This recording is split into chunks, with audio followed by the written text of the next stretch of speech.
चलिए ठीक है, ठीक। चलो चलो, क्वेश्चन नंबर 16 देख लेते हैं एक बार, फिर से आगे बढ़ते हैं। देखिए, देखो, let the function f g h are defined from a set of real numbers r to r such that f of x equal to क्या है, एक्स स्क्वायर माइनस वन है, g ऑफ x है root के x square plus one है, और h of x equal to दिया है zero जब x is less than zero है, मतलब जब x नेगेटिव होगा तो h ऑफ x की वैल्यू क्या आ जाएगी, जीरो। और h ऑफ x की वैल्यू x ही आ जाएगी जब x क्या होगा, जीरो होगा या जीरो से बड़ा होगा, मतलब पॉजिटिव होगा। यही है तो yes। अब इसमें दिया है आपको निकालना है g composite f composite h। तो पहले ब्रैकेट बना है, पहले इसको सॉल्व करना है, देन हमें h के लिए सॉल्व करना है। तो f कंपोजिट g क्या आएगा, जरा देखो, g कंपोजिट f क्या आएगा, पहले ये समझते हैं। g कंपोजिट f क्या आएगा बताइए। अगर ये आप निकाल रहे हो तो यहाँ क्या आएगा, ये f of g of x आएगा। f of g of x का मतलब g ऑफ x क्या है, पहले देखो, रूट में ये है, यहाँ क्या है, एक्स स्क्वायर माइनस वन, तो यहाँ आ जाएगा f ऑफ रूट के एक्स स्क्वायर प्लस के वन। अब ये वैल्यू रखोगे तो क्या होगा, एक्स स्क्वायर प्लस वन होगा माइनस के वन होगा, स्क्वायर करेंगे तो हट जाएगा ना ये रूट, क्या आया, ये एक्स स्क्वायर। अब जब हम इसकी वैल्यू निकाल रहे होंगे, किसकी भैया, कहाँ है ये वाली वैल्यू, इसके लिए क्या लिखेंगे, ये h of f of g of x होगा, इसकी वैल्यू कितनी आ गई, एक्स स्क्वायर। अब एक्स स्क्वायर हमेशा पॉजिटिव ही होगा, एक्स चाहे पॉजिटिव हो या नेगेटिव, एक्स स्क्वायर हमेशा क्या होगा, पॉजिटिव होगा। भाई किसी भी नंबर का स्क्वायर करेंगे तो हमेशा पॉजिटिव रिजल्ट ही तो आएगा। रियल नंबर में है तो, कॉम्प्लेक्स में होगा तो नेगेटिव हो सकता है, बट रियल नंबर की बात कर रहे हैं तो हमेशा क्या आएगा, पॉजिटिव ही होगा। तो एच ऑफ एक्स है तो एक्स आता है, फिर एच ऑफ एक्स स्क्वायर है तो क्या आएगा, एक्स स्क्वायर आएगा। जब एच ऑफ एक्स है तो एक्स ही आ रहा है, तो जब एच ऑफ एक्स स्क्वायर हो गया तो क्या आएगा, एक्स स्क्वायर आएगा। ये ध्यान में रखना है, एक्स ही हमेशा नहीं लिखना है। जब एच ऑफ एक्स है तो एक्स आ रहा था, तो जब एच ऑफ एक्स स्क्वायर हो गया तो आंसर में क्या आएगा अपना, एक्स स्क्वायर आएगा। ये पॉजिटिव है इसलिए आएगा, नहीं तो जीरो हो जाता है आंसर अपना। ठीक है ये बात, चले आगे बढ़े, नेक्स्ट क्वेश्चन पे मूव करें हम लोग। चलिए 17,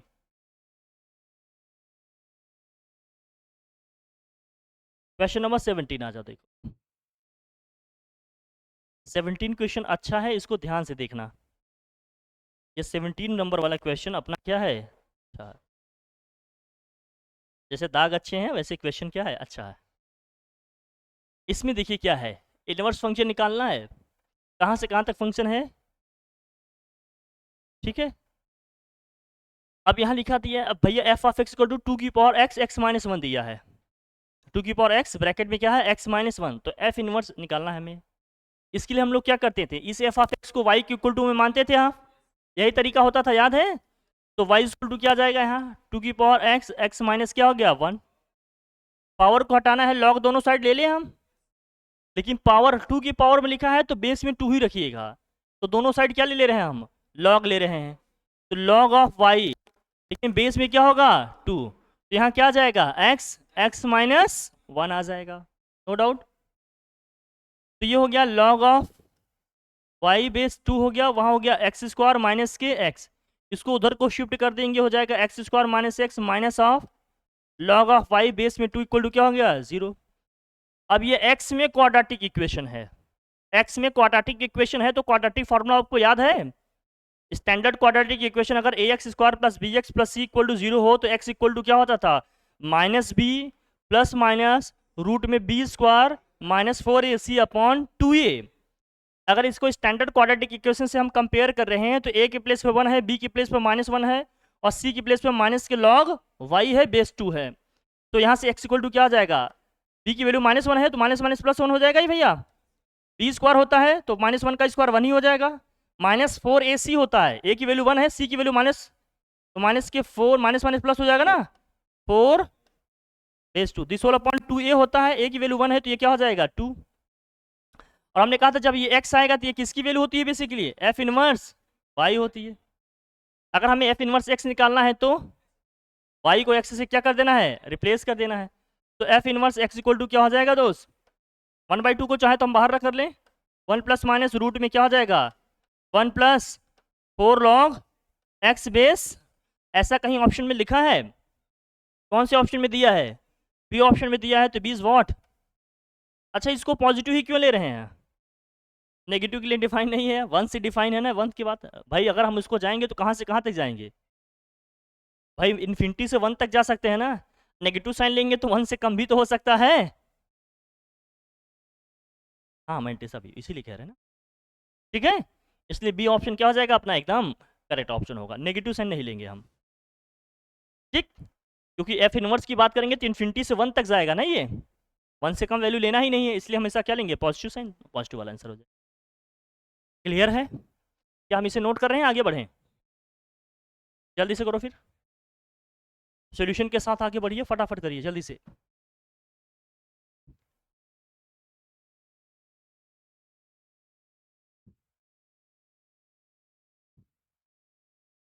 बाकी क्वेश्चंस आ रहे हैं ना, पीछे जितने क्वेश्चंस किए हम लोग सब आ रहे हैं। अब ये लेवल से हट कर हैं अपने, ठीक है, इसलिए हमने कहा थोड़ा अलग से प्रैक्टिस ज़रूरी है।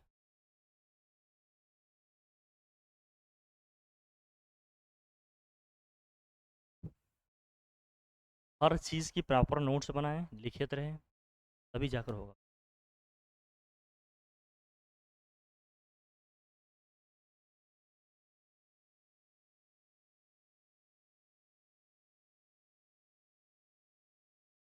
डन।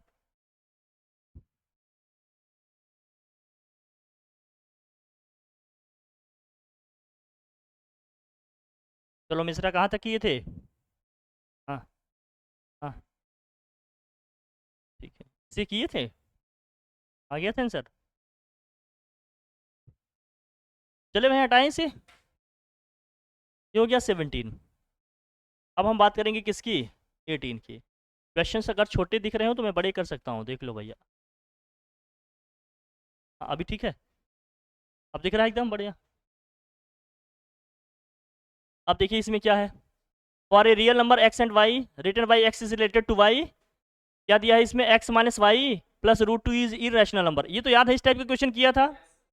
अगर x is related to y है और यहाँ दिया है क्या, implies and implies that x minus y plus के रूट टू, इस टाइप का रिलेशन केवल क्या था, अगर हमने x is related to x किया तो क्या होगा, x माइनस एक्स प्लस के root two, plus x minus x क्या होगा, आ जाएगा रूट टू। रूट टू अपने आप में क्या है, इरेशनल।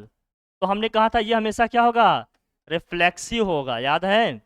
ऐसे रिलेशन को हमने बताया था वो क्या होगा, हमेशा रिफ्लेक्सिव होगा। तो बहुत कुछ सोचने की जरूरत नहीं है, कौन सा ऑप्शन ठीक हो जाएगा अपना, ये ऑप्शन रिफ्लेक्सिव। इस टाइप का क्वेश्चन पहले भी किया हम लोगों ने, किया है ना। चलिए आगे बढ़े, इसे हटाएं। चलो ये 18 था, 18 के बाद फिर हम लोग बात करने वाले हैं किस पे, 19 पे। 19 कैसे करेंगे, चलो मिश्रा तुमने किया है ना, बता रहे थे तुम, कैसे किया बता बेटा।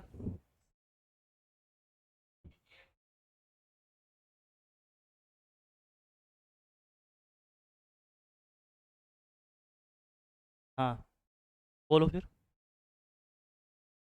दो सेट दिए हैं, एक सेट ए है, डिफाइन किया है, इसमें दिया है एक्स कॉमा वाई टाइप के एलिमेंट जो भी। हाँ, तो बताओ इसमें क्या क्या आएगा फिर। हम्म, हम्म, फिर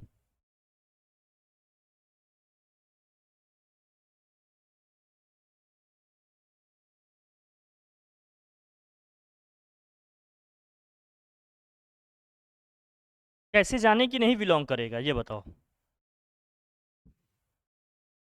कैसे जाने कि एक भी एलिमेंट बिलोंग नहीं करेगा, गूगल से सर्च करके सोल्यूशन लिखा जा रहा है, या आपको मिला आंसर। ग्राफ से कभी कभी क्वेश्चन को देख लिया करो, कभी कभी क्वेश्चन को किससे देखा करो, ग्राफ से देखा करो। क्या हुआ बताओ, बताओ। y इक्वल टू 1/x का ग्राफ क्या होगा मेरे, बताओ जीनियस दोस्तों।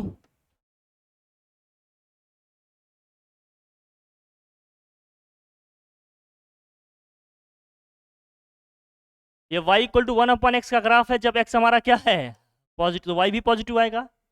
ये y इक्वल टू 1/x का ग्राफ है जब x क्या है हमारा, नेगेटिव। x नेगेटिव होगा तो y भी क्या आएगा, इज इट क्लियर?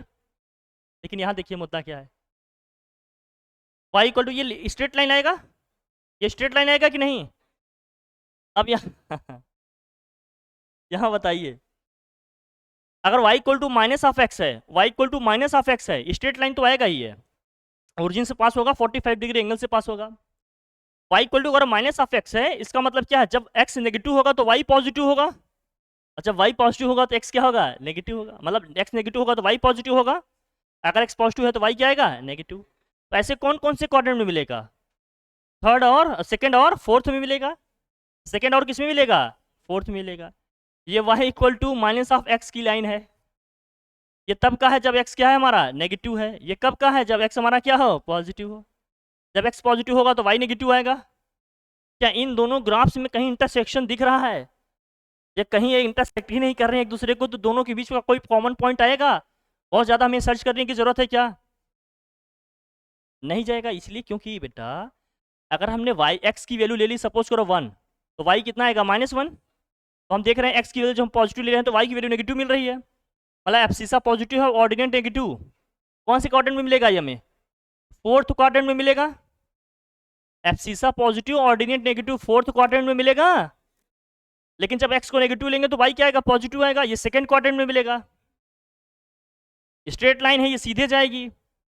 और इस केस में क्या है, y इक्वल टू 1/x, ये मिलेगा हमें। रेक्टेंगुलर एक हाइपरबोला मिलेगा इस तरह का हमें, ये होगा। इस केस में क्या होगा, अगर y इक्वल टू 1/x है तो x पॉजिटिव है तो y भी पॉजिटिव होगा, x नेगेटिव है तो y भी नेगेटिव। ये फर्स्ट और थर्ड में होगा, ये सेकंड और फोर्थ में होगा। दोनों के बीच में कहीं इंटरसेक्शन दिख रहा है तो कोई कॉमन पॉइंट हो सकता है, इसलिए इंटरसेक्शन क्या आएगा। ये ग्राफिकल मेथड से पढ़ो यहाँ,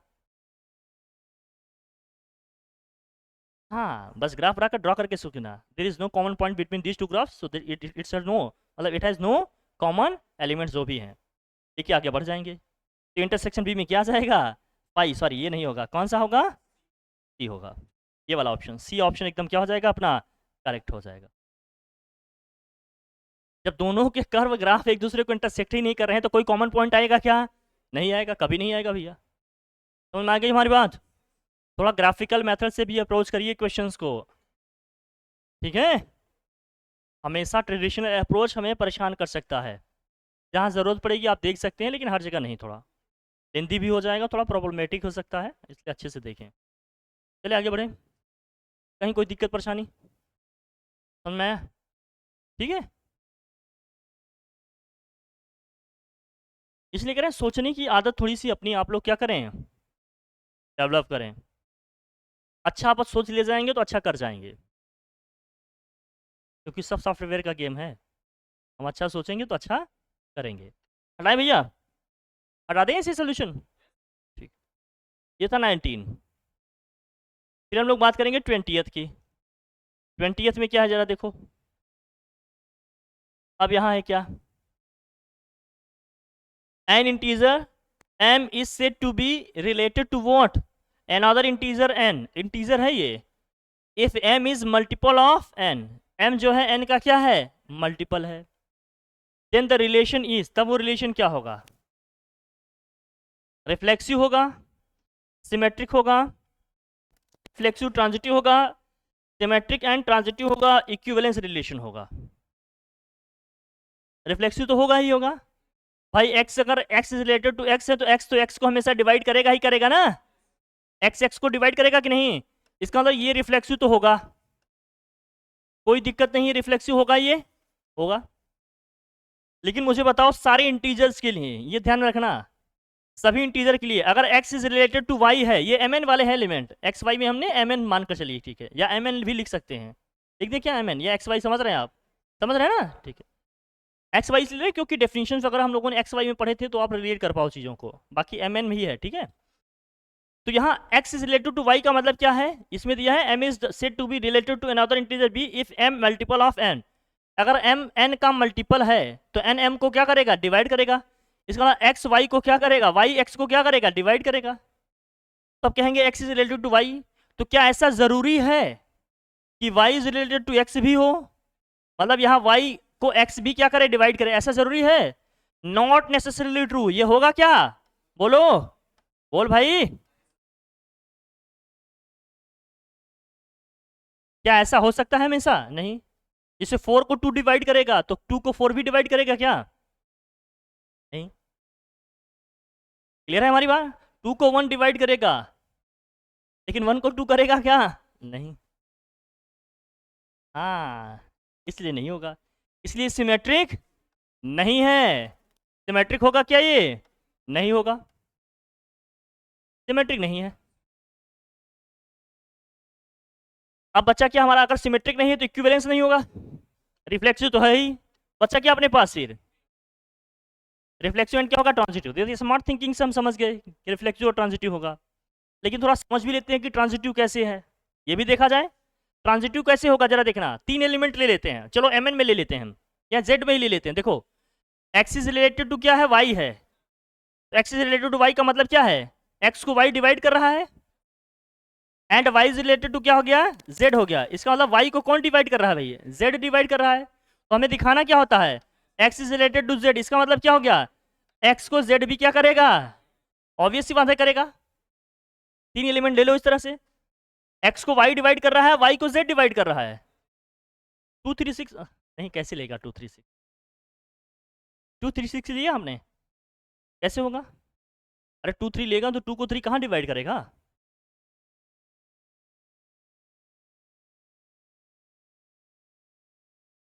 वही चीज कह रहा हूँ ना। कोई 2 एलिमेंट पहले ऐसे मानो कि x y को डिवाइड करे, y को z डिवाइड करे, मतलब y x को डिवाइड करे और y को z डिवाइड करे। कोई 3 एलिमेंट मान लो इस तरह से। चलो 0 2 4 इन्होंने ले लिया, तो 0 को 2 डिवाइड करेगा, तो 2 को 4 डिवाइड करेगा क्या? 2। तो 0 4 2 ले लो, अभी आया अपने दिमाग में बेटा। अगर 0 4 2 किया हमने तो 0 को 4 करेगा, 4 को 2 करेगा, तो 0 को 2 नहीं करेगा क्या? करेगा ही करेगा, ट्रांजिटिव बन जाएगा। ट्रांजिटिव, इसलिए बी ही ऑप्शन हमारा क्या हो जाएगा? करेक्ट हो जाएगा। और वैसे भी देख सकते हो, अगर दोनों को डायरेक्ट क्या कर दें? मल्टीप्लाई कर दें, इन दोनों एक्सप्रेशन को डायरेक्ट क्या कर दें? तो y से y कैंसिल होगा, x बाई z आ जाएगा कि नहीं? वैसे भी मिल जाएगा डायरेक्ट। भाई वेरिएबल्स में सोचना चाहते हो तो वेरिएबल्स में सोच लो, एक एग्जांपल से समझना चाहते हो तो एग्जांपल ले लो कोई ऐसे। समझ में आ रही है हमारी बात? है कि नहीं? ऐसे है, ठीक। हमने कहा सोचने की आदत अपनी क्या करो, हर एंगल से सोचने की आदत डालिए। एक ही अप्रोच के साथ हमेशा हर क्वेश्चन को हम आंसर नहीं कर पाएंगे। मल्टीपल डायमेंशन में सोचने की आदत क्या करिए? डेवलप करिए। जितनी भी कॉन्सेप्ट, आइडियोलॉजी, मैथोलॉजी आपने सीखी है, सभी को अप्लाई करने की जरूरत है हमें। सीखते रहिए लगातार, डे बाई डे, है ना। करिए करिए, जल्दी से करें।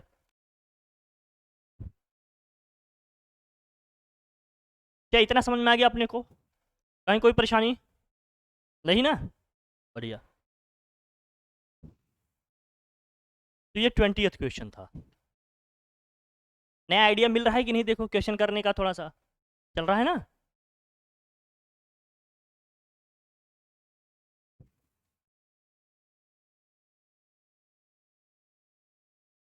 आगे बढ़े।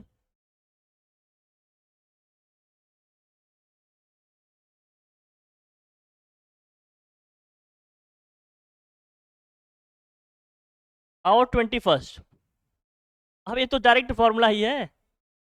हमने चाहा था जी कंपोजिट एफ का इनवर्स क्या होता है, पढ़ा था इस तरह से, f inverse composite g inverse. अब इसके हिसाब से दिया है आर कंपोजिट एस का इनवर्स क्या होगा?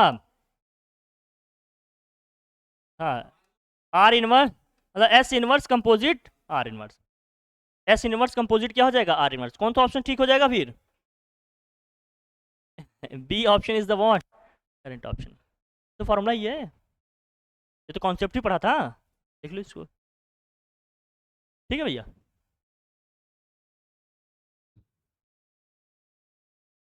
इसमें तो कहीं कोई टेंशन नहीं है। बोल भाई। तो 21st था, हो गया। चले आगे बढ़े, अस्थाना साहब, आगे बढ़ा जाए। ठीक है, ठीक है ना, समझ में आ रहा है? अब इसके बाद आपको सारे क्वेश्चंस इजी लगने लगेंगे, इसके पहले हमने जो किए होंगे। इसमें हमने कहा सोचने के अपने तरीके क्या करिए, थोड़ा बदलिए। अब इसमें क्या है देखिए, consider the following statement, A intersection B क्या है, फाई है, then either A equal to phi है या बी इक्वल टू फाई, ये तो ठीक है, इसमें कोई दिक्कत नहीं। ए और बी का इंटरसेक्शन अगर 5 है या तो दोनों है फाई, या तो दोनों में से क्या है, एक है फाई। फिर क्या कर रहा है, for A does not equal to B, मतलब ए बी के इक्वल नहीं है, A comma B, B comma A के क्या है, ये देखो क्या है, ये ऑर्डर्ड पेयर है, ये क्या है, सेट है, दिस इक्वल टू दिस दे रहा है ये। And A comma B does not equal to क्या है, बी कॉमा ए, ये दोनों ऑर्डर्ड पेयर इक्वल नहीं है, लेकिन ये ऑर्डर्ड पेयर इस सेट के क्या है, इक्वल है। दोनों में कौन सा स्टेटमेंट ठीक होगा ये हमें देखना होगा, आगे ऑप्शन में देखना है। तो इसको मैं आगे बढ़ाऊं, बोलो 4 स्टेटमेंट है इसमें, चलो बताइए कौन सा स्टेटमेंट ठीक है इसमें। पहला ठीक है कि नहीं, पहले ये बताएं, पहला ठीक है, पहला हो सकता है, पहला हो सकता है कि नहीं, और अच्छा थर्ड ऑप्शन भी है क्या इसमें, ओ थर्ड क्या है, ये है, if A is subset of B then A cross B intersection B cross A equal to A cross A. A subset of B मतलब ए के सारे एलिमेंट बी में कंटेंड हैं, इक्वल भी हो सकता है, इक्वल हो सकता है तो ए बी दोनों बराबर हो गए, बराबर नहीं है तो ए के सारे एलिमेंट बी में कंटेंड हैं, इसका मतलब दोनों में कौन सा बड़ा सेट हुआ, ए या बी, बी बड़ा होगा या तो दोनों बराबर होंगे, बी बड़ा होगा या तो दोनों क्या होंगे, बराबर होंगे। तो बी बड़ा है या दोनों बराबर होंगे तो A cross B cross A, number of element तो दोनों में सेम ही आएंगे, नंबर ऑफ एलिमेंट सेम आएंगे, तो इंटरसेक्शन में ए क्रॉस ए के बराबर आएगा, बी क्रॉस बी के बराबर आएगा, किसके बराबर आएगा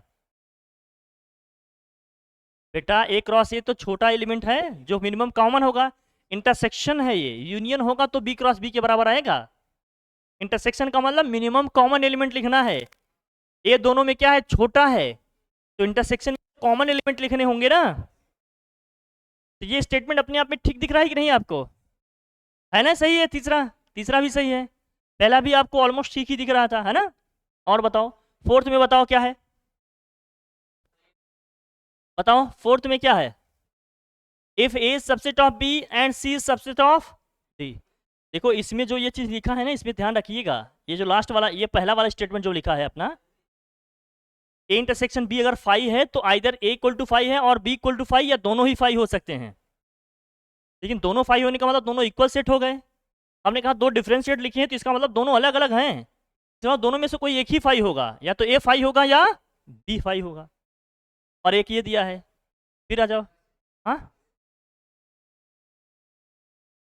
चौथे में क्या दिया है, देखो A is subset of B and B C subset of D, A के सारे एलिमेंट बी में कंटेंट है, सी के सारे एलिमेंट डी में कंटेंट है, ए क्रॉस सी किस में जाएगा, बी क्रॉस, ऑब्वियस सी बात है, ठीक है कि नहीं, मतलब फोर्थ ठीक है, थर्ड ठीक है, फोर्थ भी ठीक है और थर्ड भी ठीक है, और कहीं ऐसा ऑप्शन नहीं दिख रहा है अपने को, लेकिन फोर्थ, इसका मतलब किसके साथ चले जाओ, बहुत ज्यादा मिसकंसेप्शन मत रखो, फिर किसके साथ चले जाएंगे अपने, डी के साथ चले जाएंगे, आंसर क्या हो जाएगा अपना, डी हो जाएगा, 2 3 एंड 4, क्योंकि यहां थोड़ा सा कंफ्यूजन हो रहा है ना कि क्या लिखें, ये क्या लिया है क्या दिया है ना, इसलिए अदर ऑप्शंस देख लेंगे, जो पॉसिबल ऑप्शंस दिए हैं उसमें कौन सा एप्रोप्रिएट है, वही का सोचिए, हर चीज आपको एग्जैक्ट टू द पॉइंट पता हो ऐसा जरूरी, लेकिन स्मार्टली उसमें से कैसे सही ऑप्शन को सेलेक्ट करने ये सीखने हैं। हो गया भाई, चलिए तो कौन सा था, 22, 23 में देख लीजिए, 23 देखिए, चलिए ये सब सब्जेक्टिव है, थ्योरेटिकल है, इसमें देख लीजिए अच्छा सा क्या है 23 में, consider the following statement, identity relation in a finite set A is greatest relation in A, identity relation greatest relation होता है क्या, क्लियर है ना, सेम से एलिमेंट का केवल आता है, ये तो छोड़ो, दूसरा जाओ, the universal relation in A set containing at least 2 element is not antisymmetric, is not antisymmetric, antisymmetric का मतलब क्या है, हाँ अगर ए इज रिलेटेड टू बी आ रहा है तो ए बी दोनों इक्वल होने चाहिए, एक तरह से रिफ्लेक्सिव वाली प्रॉपर्टी आ जाएगी, अगर ए इज रिलेटेड टू बी है तो ए इक्वल टू क्या आना चाहिए, बी आना चाहिए, एंटीसिमेट्रिक ये बोलता है। तो अगर यूनिवर्सल रिलेशन है तो यूनिवर्सल रिलेशन मुझे बताओ आइडेंटिटी रिलेशन आएगा कि नहीं, यूनिवर्सल में सारे ही आते हैं, सिमेट्रिक एंटीसिमेट्रिक आएगा कि नहीं, आएगा ही आएगा, इसमें कोई दिक्कत, यूनिवर्सल में हर तरह का रिलेशन आएगा, ये ध्यान रखना है क्लियर। फिर ज़्यादा थर्ड में क्या है, union intersection of two symmetric relation also symmetric relation, obvious सी बात है, हमेशा होगा। दूसरा तीसरा आपको ठीक लग रहा है? दूसरा और तीसरा अपने को क्या लग रहा है? तो कौन सा ऑप्शन ठीक हो जाएगा फिर? B option is the what? Correct option. Clear है? ये सब पढ़ा था हम लोगों ने। फिर 24 में आ जाओ। Consider the following statement. अब ये भी देखो, थोड़ा थ्योरेटिकल है, conceptual. The product of two even और odd function is an even function. Even function का मतलब अगर आप बहुत ज्यादा नहीं सोच रहे हैं तो पावर्स के टर्म में सोचो, जिसमें जो भी वेरिएबल है फंक्शन का, मतलब फंक्शन जिस भी वेरिएबल में लिखा गया उसकी पावर्स क्या होंगी? इवन होंगी। एक फंक्शन है जिसकी पावर इवन है, दूसरा फंक्शन भी जिसकी पावर इवन है, इवन को इवन से मल्टीप्लाई करेंगे तो पावर हमेशा क्या आएगा? इवन ही आएगा। दो फंक्शन है, दोनों क्या है? ऑड है, दोनों में ऑड पावर है, मल्टीप्लाई करेंगे तब भी पावर्स क्या आ जाएंगी? इवन आ जाएंगी। इवन आएगा कि नहीं? इवन आएगा। तो दोनों ही केसेस में क्या आएगा? इवन आएगा। तो पहला स्टेटमेंट करेक्ट है। तो प्रोडक्ट ऑफ टू इवन और odd function is always what? Even function. Is that clear? फिर आ जाओ तो सेकंड में क्या है? तो product of an even function and an odd function is an odd function. ये तो क्लियर है, होगा ही होगा। Is that clear? फिर अगला आ जाओ। Every function can be expressed at the sum of even and odd functions. क्या हर एक फंक्शन को इन दोनों फंक्शन के सम में लिखा जा सकता है? इवन और ऑड फंक्शन के सम में लिखा जा सकता है? लिखा जा सकता है या नहीं? बोलो, लिखा जा सकता है। तो कौन सा स्टेटमेंट ठीक होगा इसमें? लास्ट में क्या दिया है? ऑल ऑफ 1 2 एंड है। चलिए क्वेश्चन नंबर 25 देखिए। 25 में क्या है? ए दिया है, एक सेट है, इसमें एक्स जिसमें f of x equal to क्या है? 0, मतलब function of x equal to क्या है? 0 है। बी दिया है एक्स है जिसमें g of x equal to b क्या है? 0, मतलब फंक्शन ऑफ एक्स वहाँ जी दिया है इक्वल टू 0 है। Then A intersection B will be, A intersection B क्या होगा? ए इंटरसेक्शन बी क्या आएगा ये समझना है। अगर ये भी इक्वल टू में 0 है, ये भी इक्वल टू में 0 है, तो इन दोनों के इंटरसेक्शन में क्या आएगा? ये होगा क्या? F x? नहीं, ये नहीं होगा, नन ऑफ दिस भी नहीं होगा। क्या होगा? दोनों की स्क्वायर का सम इक्वल टू हमेशा क्या आएगा? 0 के इक्वल आएगा। ये ऑप्शन क्या हो जाएगा अपना? एकदम करेक्ट ऑप्शन हो जाएगा। एकदम क्लियर है ये बात? ठीक है ना? थोड़ा सा कॉमन सेंस लगाएंगे, चीजें बन जाएंगी। क्वेश्चन नंबर 26 जरा देख लीजिए। अगर ये आप समझ गए तो मतलब ठीक है, नहीं समझो तो भी ठीक है, लेकिन हाँ कोशिश करते हैं कि आज इसको समझ लेते हैं। क्या है क्वेश्चन नंबर 26? देखिए जरा। In a certain town 25% families own a phone and 15% own a car. फिर क्या दिया? 65% family own neither A phone nor a car. 2000 families own both a car and a phone. Consider the following statements in this regard. ये चीज दिया है, इसमें पूछेगा कौन कौन सा क्या है करेक्ट है इसमें। पहले तो इस क्वेश्चन को सॉल्व करते हैं। जो भी ऑप्शन दिए हैं ऑप्शंस को देख लेते हैं। इसमें दिया है कौन कौन सा स्टेटमेंट ठीक है? 1 2 1 3 2 एंड 3 या 1 2 3 सभी ठीक हैं। जो भी स्टेटमेंट्स में दिए हैं। 10% families own both car and a phone. 35% family own neither a car nor a phone. 4000 families live in क्या दिया है? in the town. मतलब टोटल जो नंबर ऑफ फैमिलीज हैं कितने हैं? 4000। अब इसको करते हैं, इस क्वेश्चन को करते हैं। ये अच्छा क्वेश्चन है, कैसे करोगे बताओ? क्या कह रहे हो? पहले जो जो दिया हो उसको लिखो। क्या दिया है? In a certain town 25% families own a क्या दिया है? फोन। तो फोन के लिए पी लिख दूं? कितनी के पास है भैया? 25%। और बताओ फिर कार कितने लोगों के पास है? एनसी लिख देता हूं, कितना भैया? 15%। फिर क्या कह रहा है? 65% ओन नाइदर फोन नॉर, मतलब 65% ऐसे हैं जिनके पास ना फोन ही है ना क्या है, नहीं है, तो कॉम्प्लीमेंट में जाएगा ये। सी का कॉम्प्लीमेंट इंटरसेक्शन क्या हो गया? सी का कॉम्प्लीमेंट इक्वल टू कितना हो गया? 65%। अगर आपको डिमॉर्गन थ्योरम याद हो तो कॉम्प्लीमेंट का इंटरसेक्शन यूनियन के कॉम्प्लीमेंट में जाता था। कॉम्प्लीमेंट का इंटरसेक्शन यूनियन के कॉम्प्लीमेंट, याद है? डिमॉर्गन थ्योरम पढ़े थे दो ठो। पहला स्टेटमेंट क्या था? ए इंटरसेक्शन बी का कॉम्प्लीमेंट इक्वल टू क्या था? A complement union B complement. Second आपने क्या पढ़ा है? ए यूनियन बी का complement equal to A complement intersection B complement. यहां कॉम्प्लीमेंट है, ये क्या हो जाएगा? पी यूनियन सी का कॉम्प्लीमेंट इक्वल टू क्या हो गया? 65%। भाई किसी भी टाउन या किसी भी क्लास, किसी भी अगर हम चीज की बात कर रहे हैं तो मैक्सिमम अपने आप में 100% ही होगा। तो कॉम्प्लीमेंट का मतलब 100 में से माइनस करके निकालेंगे तो उसका जो रियल होगा वो निकलेगा। अगर मुझे यूनियन का निकालना होगा तो क्या होगा, नंबर ऑफ, मतलब जिनके पास फोन कार दोनों है तो 100 में माइनस करके निकालेंगे कितना आ जाएगा, 35%। 35% ऐसे पर्सन हैं जिनके पास कार भी है, सॉरी कार भी है और फोन भी है। 35% फैमिली आ गई अपनी, ये क्लियर है। ठीक है, अब क्या कह रहा है क्वेश्चन में जरा देखते हैं। तो ये हो गया। अब इंटरसेक्शन वाला निकालना है, वो कैसे निकालोगे, number of element in P union C equal to क्या होगा, number of element in P plus number of element in C minus के number of element in P intersection C. मतलब वो एलिमेंट निकालना चाह रहे हैं जो दोनों में है, मतलब दोनों के पास जो है वो निकालना चाह रहे हैं, जिनके पास कार भी है और क्या है, फोन भी है। पूरी फैमिली जैसे हैं, जैसे सबको मिलाकर 35% ऐसी फैमिली है जिनके पास या तो फोन है या तो कार है या दोनों है। अब हम वो निकालना चाह रहे हैं जिनके पास दोनों है, फोन भी है और क्या है, कार भी है। ये नंबर कितना आ गया अपना 35%, ये कितना है 25%, और कार वाले कितने हैं 15%। ये निकालना है, इसको x मान लो, x उधर ले जाओगे, ये 25 प्लस 15 कितना हो गया 40, 35 उधर जाकर माइनस होगा कितना जाएगा 5, ये कितना आ गया 5। इसका मतलब 5% फैमिलीज ऐसी है जिनके पास कार भी है और फोन भी है। अब यहाँ क्वेश्चन में क्या कह रहा है, 2000 फैमिलीज है, क्या दिया, own both car and phone. इस 5% की वैल्यू कितने के बराबर आ रही है 2000 के, तो मतलब 5% बराबर आ गया हमारा 2000। अगर 5% 2000 के बराबर है तो जरा मुझे बताना 1% कितने के बराबर आएगा दोस्त, 400 के बराबर आएगा, 400 के बराबर आएगा। तो 100% कितने के बराबर आएगा, बोलो 40,000 बराबर आएगा। इसका मतलब उस टाउन में टोटल कितनी फैमिलीज हैं 40,000।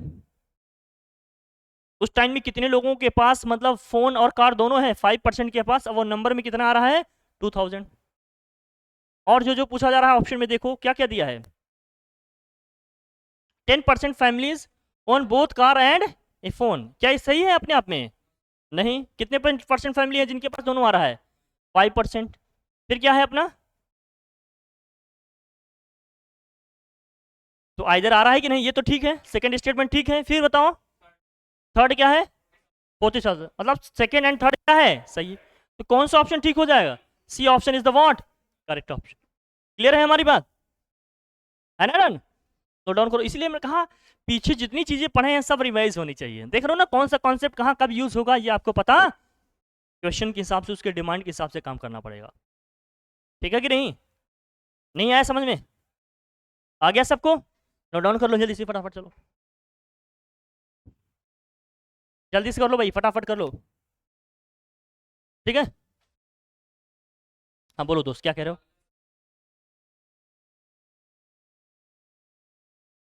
बेटा फार्मूला है ना ये, number of element in A union B equal to क्या होता है, number of element in A plus number of element in B minus के number of element in A intersection B होता है। तो number of element in either the person या families having what phone और car equal to number of families having phone plus number of families having car minus number of families having both phone and car. ये लिख दिया हमने, ऐसे solve किया। इसलिए मैंने कहा हर वो फार्मूला हर कॉन्सेप्ट है हार्डोलॉजी आपको जो पीछे पढ़ा है वो रिकॉल होना चाहिए, तभी क्वेश्चंस के आंसर कर पाओगे। देख रहे हो ना कैसे बन रहे हैं क्वेश्चंस, कब कहाँ कौन से कॉन्सेप्ट आ जा रहे हैं, करने आ रहे हैं तभी हो पाएंगे। डिमॉर्गन्स थ्योरम, इसमें यूनियन इंटरसेक्शन सब लग जा रहा है, तब आता रहेगा तभी ढंग से कर पाओगे, ठीक है डन। तो अभी लेट हो रहा है हम लोगों को, है ना। तो आगे के क्वेश्चन ट्राई करके आइएगा आप लोग, फिर दोबारा इसको फर्दर कंटिन्यू करेंगे। कल हम लोग इसको चाहेंगे कंप्लीट कर लें, कल थोड़ा टाइम से हम लोग करेंगे इसको, क्या करेंगे पूरा कंप्लीट करेंगे। Is that clear.